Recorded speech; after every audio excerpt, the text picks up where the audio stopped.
Podcast with Rich Keefe. It's the Dork Podcast. Keefe Davey. It's the Dork Podcast. Hashtag. It's the hashtag Dork Podcast. Thanks for tuning in to another episode of Hashtag Dork. My name is Rich Keefe, joined as always by Davey Eyeballs. He is Richie Von Ditchy. All hail the king of ginger ale. It's Ryan Davey. Davey, how are you? I'm great. I am great.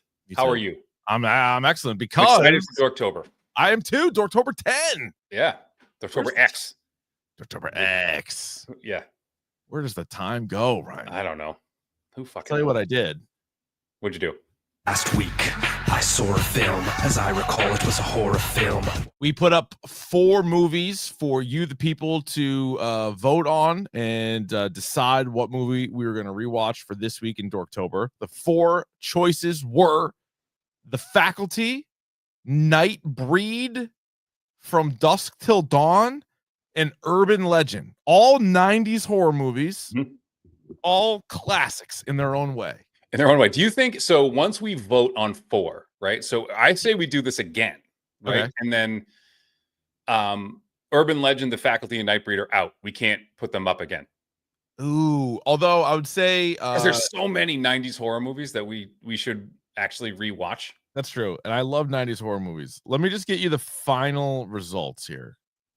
40, let's see, what was it? 49% voted for the topic du jour. 26% for The Faculty. Yep. 24% for Urban Legend. And Nightbreed received 1% of the vote. Which is fine with me because you're the 1% I'm talking to right now because that was I love that movie. People can probably guess which 2 you nominated and which 2 I nominated. Well, the one I did won, so No, I know. No, but you know what's funny is literally the 2 you nominated combined for 50%, and the 2 I nominated combined for 50%, which is incredible. But you do love a sexy teen movie. Yes, I do. So I don't. So that's why we're. I just like adult sexiness. You like teenage sexiness. Here's the thing about the even though I'm getting older, the quote unquote high school sexy dramas are normally acted out by 25 to 35-year-old actors. I started to watch the last season of Riverdale. It's insane. Last night. Yeah. And I'm like, the kid who's playing Archie is 40. Like that dude's 40 years old. And Molly Ringwald is like his mom. So like could be his like girlfriend. It doesn't make sense to me. Oh, it's fantastic. Yeah. It's a good show for people. Kid's got like smile lines. He's got like crow's feet. I'm like, there's no way the fucking older than fuck. He's older than dirt. This guy. Yeah. He's just crushing it though. He's crushing it as Archie, and yeah, it's a good show. But From Dusk Till Dawn won, well deserved. It did not make. I was looking this up. It did not make the hashtag Dork Shared Gooniverse top 50 horror movies from a few years back. It was on my personal list, but I don't think enough people voted for it. I love this movie though. I've always loved this movie. And I'm going to say this. I watched it today for like the first time in years. I think it's actually got better. I think it holds up all right. Special effects aside, I think it actually holds up. Special effects is a little wonky. This movie came out in 1996. It is 1 hour and 47 minutes long. A Roddy T's score of 66% by the critics, 76 audience. Definitely more of a cult classic now. It made over $59 million on a budget of $19 million. It was famously written by Quentin Tarantino, and then it was directed by Robert Rodriguez. Now, this movie was the story was by Robert Kurtzman. So Robert Kurtzman's like a special effects guy. He's also directed and produced and been like a writer, but he's done special effects makeup for like name a movie, like Evil Dead, Predator, like Exorcist 3, a bunch of like the Wes Craven stuff, a bunch of like obviously Robert Rodriguez stuff. Like I think, god damn, I was looking up his IMDb the other day. It was like Devil's Rejects, like some of the Texas Chainsaws. It's insane. Like the guy, so he came up with the story, but he wasn't like really a screenwriter or a director at that time. And so then they paid Quentin Tarantino $1,500 to write the movie. He wrote it. but then Tarantino didn't want to direct it, and he's like, you know who's good is this young guy Robert Rodriguez, who at that point had done like Desperado and like a couple other El things. Mariachi. He did El Mariachi and Desperado, and that's it. And that was right. That was probably it. And then boom, next thing you know, you get George Clooney in the movie, who at this point is in ER. Yes, and this is like his first, I would say, like his first big like movie role. Yes. Yeah. Like was this. And this is, you said this is ER George Clooney. So he was like people's sexy. This is like almost peak George Clooney in terms of like fucking, he's hotter than shit at this he's hotter than point. shit. And man, what a handsome devil in this movie, huh? Whew. He's a bit of a bad seed though, Ryan. He's a bit of a bad apple. Not as bad as his brother. His brother's fucking tapped. His brother's a big creep. And again, like watching this movie again, like the interactions between the two of them is particularly with like the thing with the old lady in like the hotel when he's like yelling at him. Like, that's some like actually really fucking good acting. That's like a really good scene. It's really good. Yeah, no, it's really good. I also, as a kid, I remember I didn't see it in the theater. This movie came out in 96, so I was only 12. So I didn't see it in the theater. I don't remember when I saw it. It was probably in this run sometime in high school. We might have watched it together where it was like the first time I saw like Pulp Fiction, Reservoir Dogs, and then somebody else was like, hey, fucking try this one too. And I was like, oh my God, this is insane. And it was it's funny seeing Quentin Tarantino though acting in a movie because he's not a great actor. No. He's one of the greatest, if not the greatest director of all time, but he's not a great actor. No. And I think what was really cool though was that like the way he does good crazy. He does. Yeah. And the whole and I forgot like the whole beginning. See, every time like he does something wrong, like he tries to like blame it on the other person. It's like no. Like she like that was her fault. Like, you know what I mean? I thought that was really good. In a weird way, it's a good role for him, I guess. But it really is. And to write in all the feet stuff for himself is like, I know it's like legendary that like he did that, and it's just like, wow. Like, but it's for you. I was gonna say it's one thing as a director to like zoom in on Uma Thurman's feet and Kill Bill. It's another thing to write in a scene where Salma Hayek pours beer down her leg and stuffs her foot in your mouth and you runs it into your mouth. Yeah. And you know they didn't film that once. They had to film that multiple times. And he's just sucking on her feet. Just came soft the whole time. He just came everywhere. And you're like, dude, pull it together. All right, so From Dusk Till Dawn also had 2 sequels, which to this day I have not seen. I've seen the second one, the one with like Robert Patrick. Texas Blood Bunny. Yes. Which is a direct sequel. The third one is called The Hangman's Daughter, which is a prequel. There's also a TV series. There was a canceled 4th movie and a video game. Did you ever play the video game? Yeah. No. So that's all a part of the From Dusk Till Dawn universe. I think, this is all spoilers, by the way, because it's a rewatch, so obviously it's spoilers. I think the only like thread between them might be like Danny Trejo's character. Like the sequel by no means has George Clooney or Juliette Lewis in it. No. Yeah. And From Dusk Till Dawn is a 2001 third-person shooter video game that is based on the events that transpired directly after the end of From Dusk Till Dawn. So you actually do play as Seth Gecko? Seth Gecko. Yeah. The Gecko Brothers is a fucking sweet name. That is a sweet name. Yeah. I'll give him that. So what's your game? Looks like ass. What's your first memory of this movie? Oh, you know what? There was an awakening that happened in this movie, and that is when she herself, Santanico Pandemonium, shows herself for the first time, and you're just like, wow. Yeah. Like that. I was, again, you were, I think, 96. I was 12 when it came out. I was probably a teenager though when I saw it. Yeah, I was like 15. So this was like this was like, oh okay, I like that. It's the only time in movie or TV history that I haven't turned away when there's a giant snake on the screen, and like fully covered too. Like I was more interested in that than I was, the actual toplessness in this movie, which it does have in spades. Oh sure, the titty twister believe it or not, does have some full frontal nudity. Look, can we talk about Cheech Marin and not a double but triple role? Triple roll. I don't know if it's ever been done. They couldn't get anybody else. Yeah, so Eric Estrada was supposed to play the guy at the end. For real, I read that. And they couldn't get him for whatever reason. So Cheech was like, I'll do it. And so Cheech Marin. Not once, not twice, but thrice.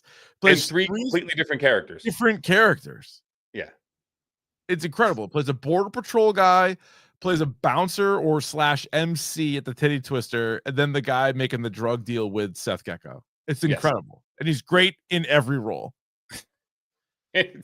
You have to like remind yourself that it's the same guy, but yeah. Like, and what's funny is the guy who plays the sheriff in the beginning is the sheriff, and again, dual roles in Kill Bill. He also plays Earl McGraw. I'm glad you brought this up. So right off the rip, thank you, Ryan. Earl McGraw, played by Michael Parks, who I like very much. He plays a Texas... He was Esteban in Kill Bill. That's Esteban. Yeah, so he plays a Texas Ranger too in Kill Bill Volume 2. He also is in Planet Terror and Death Proof. So these are all this is amazing. So Quentin Tarantino's movies all take place in the same universe. This is over the course of like interviews he's done and like articles. There's 2 separate universes. They're all under the same umbrella, but he has one which he refers to as the realer than real universe. So this is Reservoir Dogs, Pulp Fiction with like the Vega brothers, True Romance, because there's an Alabama reference in what Reservoir Dogs, I think, from True Romance. Inglorious Bastards, going all the way back to Django, Once Upon a Time in Hollywood. That's one universe. Then there's another one which they refer to as the movies in a movie universe. Right. So what Tarantino has said is like, basically think of like Vincent Vega. What movies would he watch? Right. He would watch From Dusk Till Dawn, The Kill Bills, and Grindhouse. Yes. Which is amazing. So basically all those movies and the movies within a movie universe, Michael Parks is in as like a Texas Ranger, which is awesome. It's so good. And so if you want to say that those are their own shared universe, which you can, this one timeline wise must take place last because he fucking dies in this one. Yes. He gets shot and killed in like the first scene, but he's so good. And he had like Kill Bill, he's so good. Planet Terror, which is one of my like legit favorite movie. I love Planet Terror. He's good in that. I love his cadence. He's popped up in a bunch of other things too, right? I think Kevin Smith has used him in movies, but like I like that guy. That guy's good. He's really good. I was gonna get to this. So the George Clooney tattoo, where you see it on his neck all movie long, and then at the very end, he finally takes like his jacket off, and you realize that it goes from his neck all the way down to his hand. As a kid, I thought that was the coolest fucking thing in the world. And like you didn't know, like he had that under there the whole time. And he takes his jacket off when he's like about to leave, and you see the whole thing. You're like, I remember saying like, that's sick. Like that's sick. Like I would never do that, but like that's sick. No, I'm glad now I don't have that, but like you're not part of a tribe, so you don't. Yeah, I would have probably came and went. They were cool for a little bit. Which is also led me to this thought that I'm so happy that in like 2006 that Affliction t-shirts were as expensive as they were, because otherwise I would have had one and I would have wore it. You know what's fucked up? You have one? They're back. No way. I'm not kidding. I'm not kidding. I was Affliction shirts? Yeah, they're back. I went by, so we went like back to school shopping or whatever, and we went to like the Merrimack like outlet malls, and we went by like a Zoomies or whatever, like a PacSun. I'm not kidding. Like, and they're just there was an Affliction shirt that I had, and I only got it because I got an employee discount at PacSun when I worked there. Yeah. It said Affliction across the chest, as they all do, but it had like the 4 horsemen of the apocalypse. Right. I was like, I had that shirt, and my daughter was like, no, you didn't. I go, yes, I did in college. Like I had that shirt. Oh my God.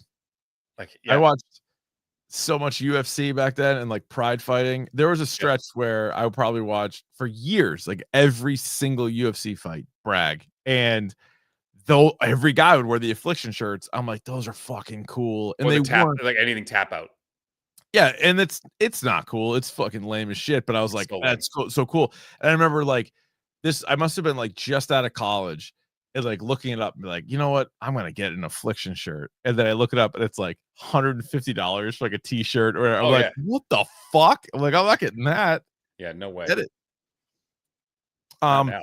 Richie Gecko, Yes. Quentin Tarantino. Not a, you know, there's like a little bit of a foreshadow prior to Salma Hayek jamming her foot down his face when they're in the hotel room and George Clooney throws the keys at him, the RV keys, and he drops them on the floor. He goes to the floor and like stares at Juliette Lewis's feet for like a couple minutes, and then picks up and like, oh boy, we're getting this. Like, oh boy. I do like the scene where they show the Gecko brothers and how notorious the Gecko brothers are, and it's on TV, and they talk about the death toll. They're like, the death toll is now rising, which they would never do this. They're like, the death toll is not rising. It's out to 16. They've killed 5 Rangers, 8 officers, and 3 civilians. They're up to 16 people, and they have like this courthouse interview. That interviewer, Kelly Preston, pick of the pod. You like that? Yep. Wife of John Travolta. Yeah, at the time. A long time. Yeah. The beard, the wife of John Travolta. Oh. Oh, come on. We'll dump that. We'll clean that up in Dump post. that. Yeah. We'll Cut that. This is like a legitimately really good scene. It's fucked up, but it's a good scene. And you hit on it briefly earlier. When Seth Gecko comes back to the hotel room after Richie was there with the hostage, and he had just like mutilated her after like the scene before. He's like, hey, why don't you come sit on the bed? And he's like, and he has that like weird serial killer voice. Come sit on the bed and watch TV with me. Like, very like this sweet voice. Yeah. He's just like tapping the bed and he like takes his shoes off and like sits up on the thing. And you never like really see. They don't show you what he did. They show you like the aftermath a little bit, but it's Seth's perspective, and he like looks and it just like flashes really quick. And all you see is kind of like blood, and then you flash again, and you're just like, and how like sick and disgusted he is, because basically Clooney's like, all I want to be is like a bank robber. I just want to rob banks. Like I'm a thief. He says at one point, he's like, I'm just a skilled thief. I only kill people when I have to. Like He's Danny Ocean is what he is. Yeah. All he wants to do is that. His brother, meanwhile, and like when they put up the mugshots, they're like, we have this guy who's like a thief, this guy who's like a sexual predator, and like whatever else they say that he got in trouble with. But like, he's such a loose cannon, and he's like fucking disgusted by him, that like this the shit that he does. But that scene was wild. And it was like, it was almost like, and it was so brilliant the way they shot it, because it's these, like you said, these like quick cuts, and it's like almost like George Clooney's like looking but like doesn't want to look. So it's like he looks for a second and then looks, and then he keeps like kind of looking back and forth, but doesn't want to see it. Right. And then he grabs him. He grabs him and pins him up against the wall, and you can see, and they get like forehead to forehead. And what's really great, and this is like George Clooney's so convincing. Like he just wants to kill him, but he can't.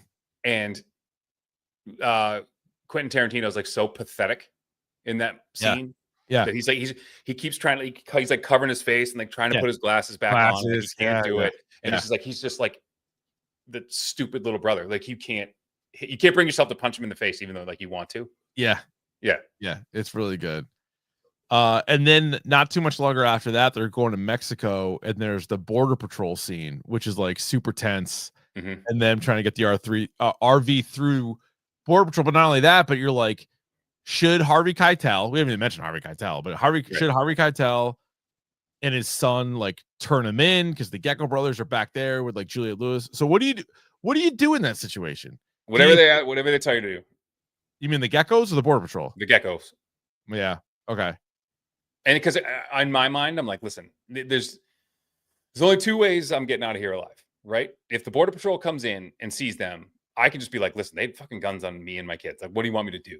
Right? Or, we get to Mexico and like we get to drop them off and leave. So I think my thought at that point would be, if we get them into Mexico, there's no reason to think they don't just shoot us in the head and leave. Right. Because like at that point, you kind of are aware of who they are. But then I'm like, there is a great, when like Harvey Keitel does say to George Clooney, he's like, you won. Like, when are you going to realize like you won? Like you're here, like you're in Mexico, you made it. Like, Yeah. let us go. Who cares? Because like, is the fear of not turning them into the Border Patrol that if the Border Patrol walks in and they like see him, it's just gonna be like a shootout, and then like, you know, Juliette Lewis might catch a stray. Like, I Well, mean, that or like you get implicated in the same thing and they think you're a liar and you go to jail too. oh right, that you're like with them. Good Yeah. point. Yeah, could be. All right, so this movie is fucking insane because it's like two different movies. And anytime a movie does It two really different is. movies, you go, oh, they just from Dusk Till Dawn this. So anytime a movie, and I know Quentin Tarantino's not the first to do it, but anytime a movie is like shot out of order, you're always like, oh, like Pulp Fiction, or like, oh, like Quentin Tarantino. And anytime a movie is one thing halfway through then changes, I always say, oh, that's like from Dusk Till Dawn, which the best movie of the year and one of my favorite movies of all time, Sinners, is very much like that. And there's some stuff that is clearly Coogler likes this movie a lot. I mean, this movie, I would say this movie ran so Sinners could sprint, right? And this, I would say Sinners is just a much more thoughtful and refined version of this movie. Yeah. But there are some scenes that are like very, very similar. Oh, and yes. you're like, oh, they're doing this part now. And so I knowing that we're rewatching it, I tagged this. So it takes 47 minutes to get to the titty twister, which is exactly like there's an hour left. Like the action takes place in the last hour of the movie. Yep. And like actually, we don't see a vampire until 1 hour, 1 minute. Yeah. So the movie itself, what did I say it was? 147. Yeah, it's an hour 47. Yeah. So for 47 minutes, you're like, this is just like a criminal, like heist guys. You know, it's just whatever. Like, it's like, oh, the Gecko brothers are bad dudes, and like they got a hostage, and like they're trying to escape to Mexico, which in of itself, great movie. And then you're like, we're gonna go to a crazy bar in Mexico, and it's gonna turn into vampires. So we don't get vampires till 1 hour, 1 minute, and it's Salma Hayek. So I remember watching this as a younger person and being like, all right, when do we get to the vampires? And now watching it now, I'm like, you could have just kept that going. Like you could have kept that dynamic going for another hour. And that's a compelling movie. Yeah, it's amazing that they did that, because I'm with you. They could have continued it. They could have gone to like a regular bar, had a bar fight or whatever, had like an action scene. Yeah. Then like even like the meet up with Cheech, and then even like this like very tense moment where it's like, are the Geckos gonna let this family go or are they not? Or like, and he's gonna have to come, like he's gonna have to kill his brother at some point. Like he's gonna have to let him go. Yeah, because he just can't trust the guy's a fucking and he can't wild handle man. him anymore. Yeah, that's true. So we get introduced to a few characters at the bar, including Sex Machine, played by Tom Savini, who is also, speaking of special effects people, one of the all-time greats. Yes. And he plays a character named Sex Machine. We also get Fred Williamson as Frost. So Fred Williamson, yeah, he was in a lot of these, and I know Quentin Tarantino loved these, but what they call them, like spaghetti westerns and like these like Italian-made like B action movies, which you can find them all on Prime. He's in a movie called like Warriors of the Wasteland. He's in this movie I love called 1999, The Bronx Warriors, which is probably the worst movie I've ever seen. But he's in it for like a hot second. And they call him the Ogre.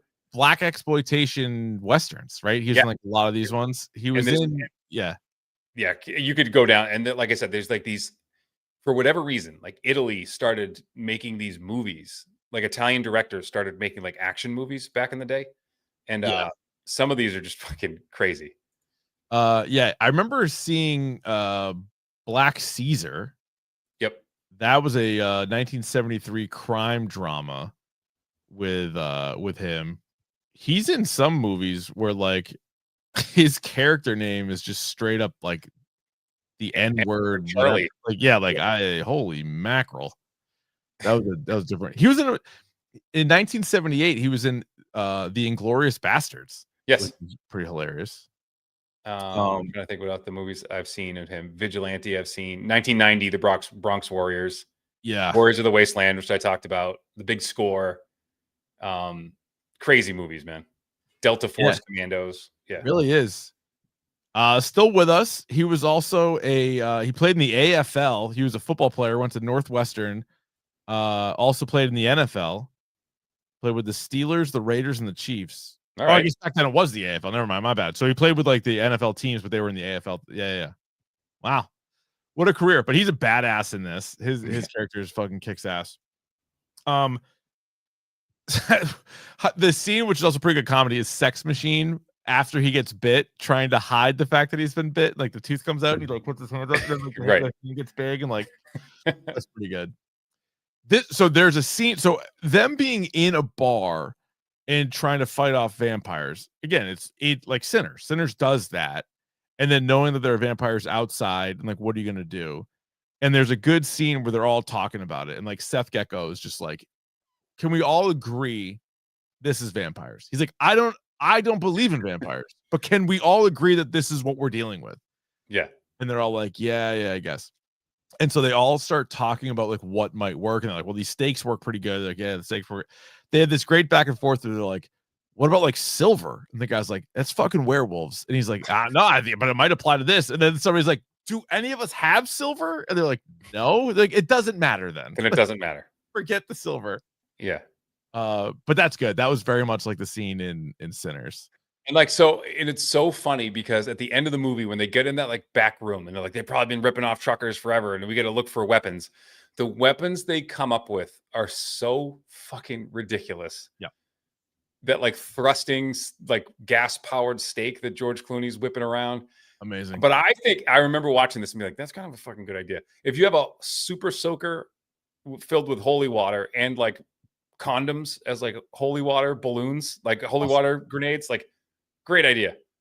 That was solid idea. Seth Gecko, again, not the greatest guy in the world, but he's a good leader and he can think on his feet. And he was like, listen, dude, like we have this guy who's like a priest, but he's not like full in on it. He's like, no, dude, we need you to be full in. It's like, this is the only way we're going to beat these things is with you. And he gets all the holy water. Also, him turning a baseball bat and a gun into a cross fucking kicks ass. It certainly does. It certainly does. That I also appreciated how all of the vampires, even though they're killed the same way, die differently every time. They did, and that also goes into your thought about like the special effects is a little wonky with like the fire and then like the thing and like whatever. So they like explode into pieces of foam. Also, you know what I mean? Also the band being able to quickly turn a person into a guitar was really quick. That was really quick and pretty off-putting. And by the way, that's the same band from Roadhouse in the beginning of Roadhouse. It's the same band. Nice. And it was somehow Sex Machine turning into like a rat, like I a was gonna ask you rat that thing. Yeah, why did he turn into a rat and nobody else did? I don't know. Okay. Maybe just like we had this thing. Tom Savini's like in his workshop. I got this thing laying around. We haven't done anything with it yet. Like, you want to turn myself into a rat? They're like, sure. Like a vampire rat. And they're like, okay.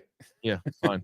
Or they asked him like, what would you do? And that's what he said. He's like, this is what I would do. Like, all right. Yeah. Like, all right, dude, whatever. We got the budget for it. So we've all seen a million different versions of like vampires in like TV and movies. Some are kind of like indestructible. Like they can do two. Either they're so fast, they're so strong, and they can also brainwash you if they like whisper into your head. Like, so some of them are like so overpowered. Mm-hmm. These ones kind of seem fucking pretty weak. They're pretty weak. Yeah. And they mentioned like their soft bodies, like they have like really soft bodies. And I like the idea, and I'm sure they didn't really go into it because they didn't have to, but like I like the idea that like the older the vampire, the more powerful they are. Yes. I've always been a fan of that. So these strike me as like pretty young vampires. Yeah. Like Godric and True Blood. Right. Or Dracula. Yeah. Or any Dracula for any that Dracula, obviously. Yeah, so they weren't super tough. One thing I love in all vampire movies or shows is if you're trying to survive this long battle with them and then you realize that it's daytime and you start shooting holes in like the wall, or you just start like ripping drapes off, shooting out windows. Yeah. Awesome. That always works. And when it hits the disco ball at the end. Yeah. Yeah. All right. I have a list of questions that I want to get to after this, but who is your MVP from Dusk Till Dawn? Seth Gecko. Not my favorite character, but like, I thought Sex Machine with the whip and the dick gun was pretty awesome. But I would say Seth Gecko is the MVP of this movie. He's got to be Seth Gecko. He's not without his flaws, but that's also part of the try. He can't be like the perfect guy, right? But he is a badass. And also, I remember Robert Rodriguez. I think I was listening to an interview of his, when No, I talked take it about- back. Santanico Pandemonium is the MVP of this movie. touche. I take it back. Touche.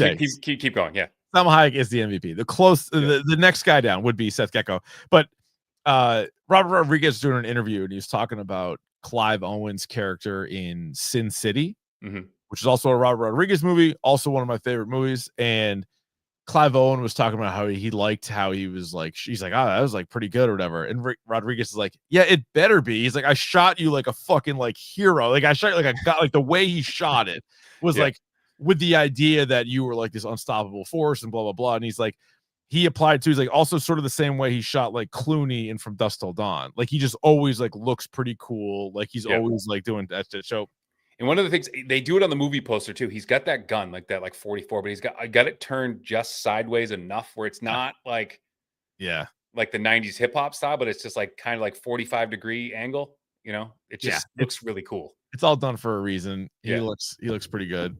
You know, we weren't doing this at the time, but if we were gonna have the what the fuck moment, I mean, I think the all-time what the fuck moment, obviously, if you went in blind, it would clearly be Salma Hayek turning into a vampire. It would have to be. Yeah, absolutely. And her looking the way that she did, like the snake, she looked like a snake. So that was pretty. Yeah. All right, I got a series of questions, and the only two survivors are Seth Gecko and Kate, played by Juliette Lewis. We haven't even really hit on very much, but Juliette Lewis has had a great career, but she had a run in the 90s with like Cape Fear and this movie where she was fantastic. And then she's done a bunch of other stuff, obviously, too. She was like Natural Born Killers, and then Christmas Vacation were like the same year or something. Oh my God. Yeah, let me pull up her filmography really quick because she's also like a rock band too. Yeah. And then she sort of got back on everybody's radar with Yellow Jackets. Like she was so good in Yellow Jackets. Or like just a weird cameo in both Old School and in Starsky and Hutch. Yeah, she was really funny in Old School. She popped up quick. But yeah, her smoking the cigarette after saying she's sorry after the whole thing in Old School is probably one of my favorite line deliveries ever. So good. She was also in a movie. Did you watch? It came out before Natural Born Killers. It was called California, spelled with a K. Yes, with Brad Pitt. There's her and Brad Pitt, and they were like serial killers. She went out with Brad Pitt for a while. She was also in a TV movie called Too Young to Die, which like I randomly owned as a DVD. But yeah, early on, she was in like 3 movies a year for like the longest time. But Basketball Diaries, she was in. Christmas Vacation was 1989. Strange Days. Yeah, Christmas Vacation 89. Yeah, wow. And then Cape Fear 91. What's Eating Gilbert Grape? That was 93 with California. Then Natural Born Killers, Mixed Nuts. She had a wild career. And she's still working like for the longest time and then doing a whole bunch of other stuff. You know what movie fucking ruled that we don't talk enough about? You and I know you and I like Way of the Gun. Oh, Way of the Gun, Ryan Phillippe? Yeah, hell yeah. She's in that too. Yeah, so she was really good. So she survives. What and they split up, at least for the time being. The way the movie ends. Now, obviously, I have not seen the sequel. I think they reference Seth Gecko, but it's more like they have another criminal group and they like reference Seth Gecko because of like what happened at the Titty Twister and what happened somewhere else. But they don't really get into specifics about like what happened to them. So let's start with Kate, played by Juliette Lewis. What do you think happens for her? What's her next few years look like? Vampire Hunter. I like it. Yep. I would love like just traveling around in Mexico in the RV. One, looking for El Rey. She's looking for Seth, but she on the way, she's like becomes like a professional, like for hire vampire hunter. She has killed a lot of them. I like it. What about Seth Gecko? How long does he last? Never finds El Rey. He gets double crossed. So he's now traveling. Because what's El Rey again? It's like where he's going. It's like this like gangster's like paradise. Terrible town. It's like a fucking seedy underbelly. Yeah. But he like never finds it. And like it's like his El Dorado. And so he gets double crossed by Cheech Marin and then like still trying to find it because he can't go back to America. So he's well, it's funny because on the one hand, you could be like, oh, his brother might have been holding him back because he's such a loose cannon, but his brother also, they trusted each other very much, and his brother broke him out of jail. Like that was like the whole story too. So like he kind of needed his brother. So yeah, I don't think it ends great for Seth Gecko. If they didn't go with Quentin Tarantino in the role back in 1996, Oh, okay. who should have played Richie, the brother of Seth Gecko? So two names jump to mind for me. Okay. One is, do you go like Ocean's 11 before it happens and just go with Brad Pitt, like a 96 Brad Pitt? I think I'm trying to see like who was like big in like 1996. Well, Brad Like, who Pitt could had play- to have been. What about Yes, Brad Pitt, or you know who could have Ed Norton? Ed Norton. Ed Norton like would have played a good creep, or Gary Oldman. Here's one: William H. Macy. Yeah, he would have been a good brother of his. Richie Gecko with the retainer. Oh, you know who else? And not now, but in 1996, Oh, do you know who could have played a good Richie Gecko? Is Stephen Baldwin. He probably could have. Yeah. Like with like Usual Suspects and stuff. Like he would have been like a good like Richie Gecko. Yeah. Oh yeah, that's true. Kevin Spacey. He would have like He would have been too good, maybe. he would have been too good. I think that's the issue with Kevin Spacey. He would have been like, that's a little too He good. would have been fucking scared. Yeah. Yeah, those all would have been pretty good. Now there's something about having Quentin Tarantino in the movie, but like to make the movie even better, you could have put Clooney with somebody like another heavy hitter. I'm trying to see where the big let's see. I know it came out in 96 too. Was Sleepers. Yeah, that's what I'm saying. Pitt.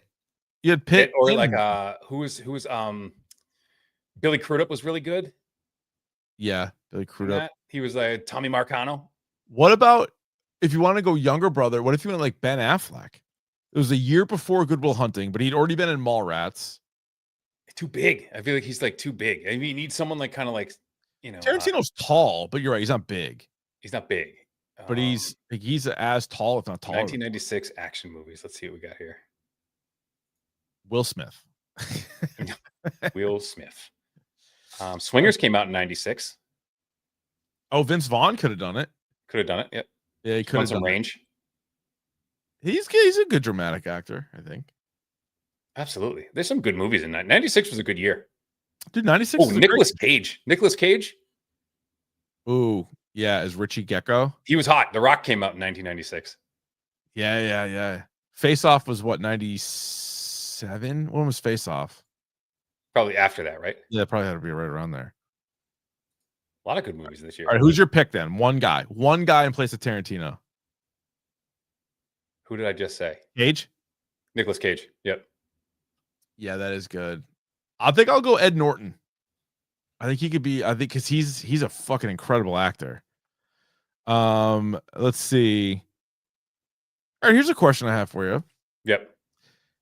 Danny Trejo's character. Danny Trejo is like a second cousin of Robert Rodriguez. I think he's in like every one of his movies. Yep. He's awesome. When they first meet, he's the bartender. Mm-hmm. And he basically is like, we don't serve you. Like, you're not welcome here. Was he trying to save them? It's a good question. I think it's because the kids were there. Yeah, maybe, because it's like, if you're just like a vampire bar that just wants to eat all the people that come in there, you'd be like, have a fucking drink, dude. But he's like, he's basically like, get out of here, until they're like, oh, my guy's a fucking truck driver. And then he's like, fine. And then he gives him the bottle of whiskey. But I'm like, I didn't realize that until like the rewatch part. I'm like, if he was like, get out of here, he's like, in a way, trying to save him. Trying. And I think it was the kids. I think it was the guy, the other guy and the kids, who's trying to like, you don't belong here. This isn't for you. Could be. Yeah. Is Salma Hayek in this movie the best anyone has ever looked? It's pretty close. Yeah. You know, I've brushed up against that in real life, and I got to tell you, I still don't know how you even moved on, like with your day, because every second after that is going to be worse than that. It rattled me for sure. It's like, where do you go? You know, I don't know where you go. Yeah, I think it's a small list, which she's on it. It's like Jennifer Love Hewitt and Heartbreakers, and like this. I would say Jennifer Love Hewitt and Can't Hardly Wait. That's fine. I'd tell you to watch Heartbreakers again, but yeah, I should probably watch Heartbreakers again. That's gonna be on our poll question next week. Jennifer Connelly and Career Opportunities, which if you haven't seen that movie, please do. Yeah. Which is one of my favorite John Hughes movies. I'm trying to think. Rebecca Gayheart in anything that she was in, or Jawbreaker. I would say Margot Robbie in Wolf of Wall Street. Yep. Good one. It's the short list. That's pretty much the list. That's the list. That's the list. All right, another question. This is sort of related to the Trejo question. If the Gecko brothers didn't get into the shootout with Cheech inside the titty twister and Richie's hand wasn't bleeding everywhere, do the vamps eat everybody and like attack everybody? You think they do anyway? Mm-hmm. Okay. That just I think they get everybody drunk. Yeah. And then it's a little bit calmer. Yeah. I don't think it's as heightened as it is. And last question I have for you, Ryan, is we've seen all different lore, all different rules when it comes to vampires, like I mentioned, with like whether it's books or TV or movies. Do you like when vampires can turn into bats and back into vampires, or do you think that's lame? Because some people have really embraced that, others like make jokes about it and ignore it. So like, which do you like? I like a shape-shifting, not necessarily bats, but I do like a shape-shifting vampire. Now, I would say, because in Bram Stoker, he turns into both a wolf and a bat. Correct. And so what I like is when a vampire explodes into dozens of bats, not just one. It's like a swarm. Yeah. I've seen that. Yeah, I do like that. I like that. All right. Anything else on From Dusk Till Dawn? I think it's awesome. I mean, score it. Are we going to score it? Oh yeah, 6. Yeah. It's fucking great. I love it. It's like this movie has everything. It really does. Like anything it does. It's so pulpy. It's so stupid. It's so funny. It's so gory. Just way over. Everything's just over the top about it. Vampires and tribal tattoos and Quentin Tarantino and Harvey Keitel, snakes, rat monsters, a trip to Mexico, Porsches. You could just rip off like dick pistols. Yeah, dick pistols, sex machine, condoms as water balloons, as holy water. Like this movie has everything. But again, like.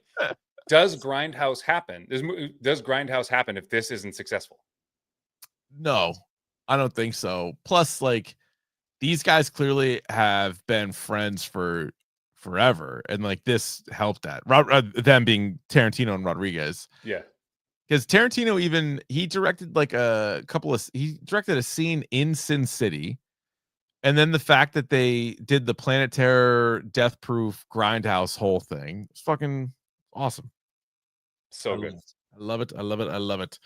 All right, Dueling Sixes. All right, so next week, actually, you know what? Next week, Ryan, we should mention this now because it's still on. It's still on. This coming Monday, the 20th, special 8:00 start time. Assuming we're still good. I got an email back that said we're good to go. We're gonna do another dork interview. Yep. And we're talking with actor and wrestler Tyler Mane. Hell yeah.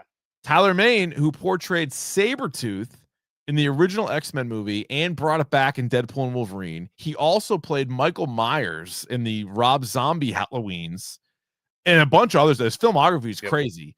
So Tyler Mane is going to join the show next week live at 8:00. And then when we're done talking to Tyler, we will do Task because Task will be done next Sunday. Yeah. So then I think the final week, I believe we can do another poll. We can do another 4 nominees. Excellent. All right. Well, that's it for us. dorkpodcast@gmail.com. If you want to email us, you can also hit us up on Twitter, Instagram, and YouTube @Dork Podcast for all of those places. In the meantime, Ryan, stay curious. The #Dork Podcast.